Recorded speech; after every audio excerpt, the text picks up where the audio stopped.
Welcome again, guys. This is Dr. Adil Alzarooni, and we have a story from the East this time. We are honored to have Mr. Eric Wong, a family that has started many years ago in industrials, moving into electronics, moving into financial services. Quite an amazing story. I'm very thankful to you, Eric, for joining me today. Thanks for Giving having some of me. your time. Can we get a bit of history? Absolutely. My grandfather started a chemicals business in Shanghai in 1918 with US partners, making and importing dyes for the textiles business. He moved that business to Hong Kong in 1950, and to this day we still do not dyes, but still other types of chemicals, mostly additives for the plastics industry. And then my father joined. He was the youngest of my grandfather's 9 children and sort of fell into it. And he then expanded to get us into semiconductors and electronics. His business model was generally joint venturing still with mostly US partners, large corporates who needed a local partner to establish manufacturing, distribute, engineering, etc. And it was a model that worked fairly well because even in tough times, the large corporate would not allow the joint venture to fail. But at the same time, in good times or at some point, they would also buy you out because they became localized already and they just buy you out. So we ended up selling most of the industrial assets in the 90s.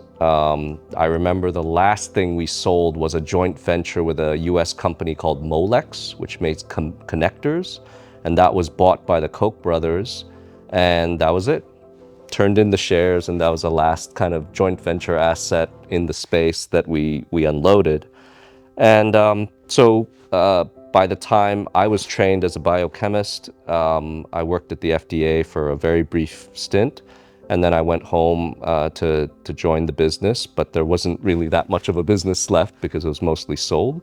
Would you have sold it if time goes back? The way it was set up, oftentimes it wasn't our call. Understood. Because the large corporates would have taken us out eventually. And so we set up a family office in 2003, and first 10 years we're allocating mainly to hedge funds, liquid strategies. We had a heavy bias towards liquidity and also some trade finance, private credit strategies. And then 10 years on in that process, we sort of decided that we weren't really great allocators and we would rather, or I certainly wanted to build a business. So I spun out a high-frequency trading options market making firm between Shanghai and Chicago, trading US equities, Japanese equities, and also doing mostly commodity options market making out of Chicago. And along the way, we also added into this some trade finance strategies. At first, we were invested in funds. We thought we learned something and we decided to do it ourselves. And over the next 10 years, basically the theme is my grandfather did chemicals, my father did electronics, I did finance. And so we would circulate mainly in those 3 areas. And to this day, the unifying theme behind all of this would be we're looking at providing equity for working capital driven businesses with a very specific criteria, but that can be generally, these types of businesses would exist across any industry. And so that's what I do now, but I'm operating this mainly on my own and not so much as a family office per se. Okay. Yeah. What caused you to start growing your own strategy on the public market? I'd say the returns were so-so. I think it was, but the biggest thing was really the learning was not accruing at the rate we wanted it to, or I wanted it to. And I thought I had some ideas about how things should be done, got to know some insights, but in the end, you're one step removed from directly acting, learning, and building a business, basically, again. I would have to say that once I hear such an interesting point, and I don't see many that would actually give me that feedback, but that's exactly what happened to me in the sense that once my team got into doing it ourselves, like we got on our own, like Bloomberg terminals and all of these guys, I started understanding the world much better. You know, it's like I'm there with on daily basis, understanding what happens with currencies and where is the interest rate going and what would that mean in real life. And a lot of these aspects, I was a step away removed, and I couldn't accumulate that knowledge also. And it was always a black box to me. So I totally understand where you come from. I mean, not to say that it's a strategy to be followed, but definitely the knowledge aspect of it. Yeah. Yes, you're always a step away, and I totally understand that. So with that being said, could you share, you know, how is the family itself? I mean, are they still involved? Do they talk? What do they value? I mean, how do you govern that? Would you be able to share some of that? Absolutely. So the way my grandfather set up businesses was basically with friends, with family, with a mix of, it was always a mix of people. And they just kind of, four guys sitting around, set up a business and the good old way, four friends. And over time, of course, 2 generations later, it is now our generation's responsibility to clean things up. And I would say we tried to do bits and pieces of that along the way to mixed degrees of success. But now, you know, it's kind of imperative because people don't even know each other now. Like 2 generations, you don't even know these people. Okay. Some of them we've never even met. Wow. They're shareholders in some of these businesses we've never met. And we send dividend checks out and, well, I hope somebody got it. It got cashed, but I don't know who it went to. Okay. So you know, it's at this point where things need to get cleaned up. So that's also what our so-called family office, what it is now being deployed to, is really cleaning things up and going forward now as what's left of this nuclear family. Myself, I have one older sister, and my mother. And so it's a very small crowd, right? And I have one son who's 6 years old. There isn't really necessarily a family business or something to pass on in that sense. Okay. It'll be up to him to decide what he wants to do in his life. And I remember my father did mention this, that, you know, it's better to leave your kids a name and not money. Interesting. Because if they have the name and if they're competent, they'll usually be able to at least make a living and maybe even more. So basically what you're saying is that as a family grew so widely, and probably a lot of them went their own way in doing and evolving, whereby there is the communication is not as you'd probably prefer. Whenever I have a discussion with families, a lot of them refer to somebody that was gluing things up. Did the family miss on that? Yeah, I think so. I don't think we really had that glue. If there was anything, it was probably my father. Because he was the nexus of all of these things, and he lived till he was 96. So all those years, he was just a rock there. And he'd always send out dividend checks. So everybody kind of coalesced around that to some degree. But we also saw on my mother's side, less functional family dynamics, where my grandmother passed away and this maternal side, and she didn't have a will. Okay. So then that led to a whole series of this inheritance issues and a lot of messiness, let's say. So really on that side, we don't really talk to the other side anymore. Okay, got it. But which doesn't help, basically. Yeah, but I think within our nuclear family, we are 4 people who are completely different. Okay. There was almost very little that probably couldn't agree on anything. Okay. But I guess but ultimately there was definitely a mutual respect. Okay. But we acknowledged that we were very different people. Okay.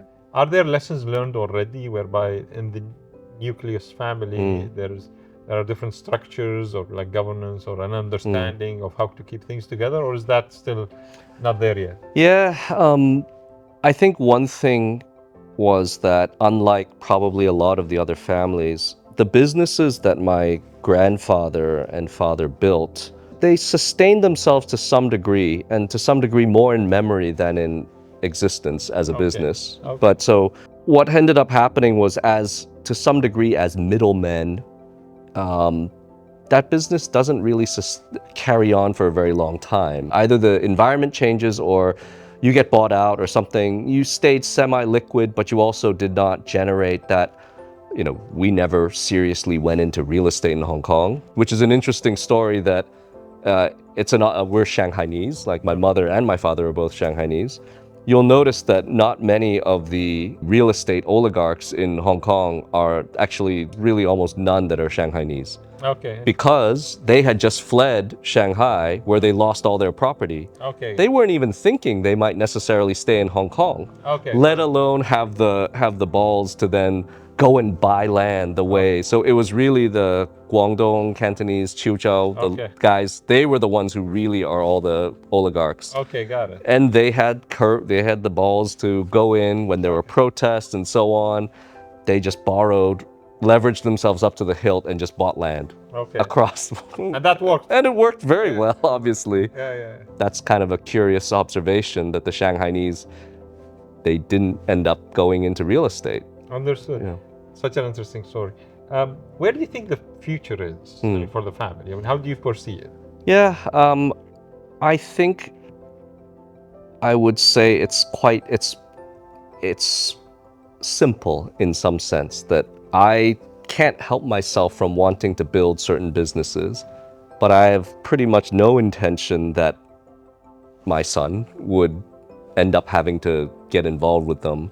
I would want them to be very clean and tidy and existing in their own right, and non-familial in the sense that it becomes a proper kind of corporate structure. There is no kind of family succession necessary within that. You want to avoid that? Want to avoid that. Because of the stress you went through? No, I just think that I don't want to leave that as a requirement or a burden on my son. He should choose. He likes classical music and the piano, at 6. So if that is his thing, that's his thing. I'd love that. It would be very nice to have an artist in the family. And with no necessity that he would have to even sit on boards or something. And you'll probably go the route of trusts and all. Yeah, so something like that. But I think what I was fortunate to have was over time built up a group of people where we've worked together 5, 10 plus years together in the various misadventures or adventures I got involved in. And so these are people who are tried and true, battle hardened over time. We work together well. That's my partnership. It's like, you start a law firm with some partners and it will exist beyond you. And you don't necessarily require your children to go in and be lawyers. And if you have a time machine, you can go back in the history of the family. What would be the couple of things that you would have loved to change? There's a part of me that would say I wouldn't change anything. Because I have made so many mistakes. That would be, I could probably cry on cue just thinking about all the mistakes and how much trouble I gave my father because of these stupid mistakes, which was, I was just too young. I didn't know what I was doing. So, and why I wouldn't give that up is because that's how learning is done. And so, very early on, I made mistakes in energy markets that cost a bundle. And then what did I try to do? Well, we set up one of 2 exotic energy options market makers to kind of say, I learned a lesson, at least sort of. And then I made yet another terrible mistake of leading some partners and buying a bank in Germany. And this was more recent. So I'm still making mistakes, clearly. And that has been a complete nightmare. I'm trying to buy a unit there and it's stopped. Let's say Boffin and I are not necessarily the best of friends. Got it. But then, I could then point to anybody who's in private credit and say, well, you couldn't have made a bigger mistake than I have, but you also may not know enough as much about European banking regulation as I as intimately as I might know. So these things are just, I would say if there was that time machine, then I would probably, setting aside the business aspects, spend time with, that's it. That's really the only thing you might want to change. The other things, you're learning. Hopefully you're learning. How about, would you have changed the dynamics in the family, in the wider family? So would have, added any value, you would think? No. No, not really, yeah? No, So we were always we always were just this nuclear family. There was this broader extended family, but really we were only close to very few of them. Okay, got it. It was really always Is it this more of a core. cultural thing, or is this the dynamics of the family? I think this was just four very different, somewhat unusual people who ended up just Doing having things this. together. Yeah. Yeah, okay. It was Okay, interesting, hard, very interesting. hard to explain. A word of wisdom. Diversification is a little overrated and mastery is a little underrated. So you need to really, that's why I think like you, I wanted to be involved, even if I wouldn't, I wanted to strive to be the best at some aspect. And even if I failed at that endeavor, just participating in that endeavor, I would know so much more than an allocator. And where's the fun? The fun is kind of there in the learning and the making of mistakes, building a team. And so that when you come across a future opportunity, you've got the people, like you've got that band of brothers and sisters that you've done stuff with and you can call on them. And that's what makes the next venture successful. It's always the people. That's always what my mother said was, whatever the technology, it always still just comes back to people. Yes, and if you I don't agree. have that ability to move people and motivate them and create teams, well, what do you have? I couldn't agree more. I love that. I love that. Thank you so much, Mr. Eric. I truly appreciate Thank you, your sir. time here. Appreciate Yes, it. a lot of your personal experiences and your wisdom. I am sure it will add a lot of value to a lot of people listening to this podcast. And I look forward for another session with you at your convenience in Hong Kong. If you're ever Wonderful. There. If I'm ever there, I've never been there. Oh, no. Just at the airport. Looking forward to our next chat. Yeah. Fantastic. Thank you so much. Thank you, sir. I appreciate it. Cheers.